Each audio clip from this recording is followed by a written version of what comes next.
Have 20,000 same ఇదే cap నాకు వేరే డాక్టర్ 5,000 అవుతుందని చెప్పారు. మీకు కూడా ఇదే డౌట్ వచ్చిందా? సో క్యాప్ది కాస్ట్ వచ్చేసరికి మల్టిపుల్ ఫ్యాక్టర్స్ మీద డిపెండ్ అవుతుంది. ఇవాళ ఆ ఫ్యాక్టర్స్ మనం డిస్కస్ చేసుకుందాం. ఫస్ట్ ఫ్యాక్టర్ వచ్చేసరికి material of the cap. Metal caps ఉంటాయి, ఆ తర్వాత metal fuse to ceramic caps ఉంటాయి, నెక్స్ట్ జిర్కోనియా ఉంటుంది అండ్ సిరామిక్ క్యాప్స్ ఉంటాయి.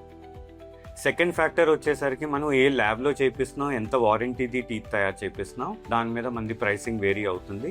థర్డ్ ఫ్యాక్టర్ వచ్చేసరికి డాక్టర్ది స్కిల్ అండ్ ఎక్స్పీరియన్స్. ఇది ఒక ప్రోడక్ట్ కాదు కదండి, అందుకనే ప్రతి డాక్టర్ది స్కిల్ అండ్ ఎక్స్పీరియన్స్ బట్టి దాని కాస్టింగ్ వేరీ అవుతుంటుంది. ఫోర్త్ ఫ్యాక్టర్ వచ్చేసరికి your tooth condition. This can be judged only by the doctor. ఆ డాక్టర్ మీకు డెసిషన్ చెప్తారు ఇలా ట్రీట్మెంట్ చేయడం బెటర్ అనేది, అండ్ దాన్ని బట్టి ట్రీట్మెంట్ మనకి కాస్ట్ వేరీ అయ్యే ఛాన్స్ ఉంటుంది. So diamonds are forever and so are your teeth. So do not compromise on the quality of treatment or your teeth.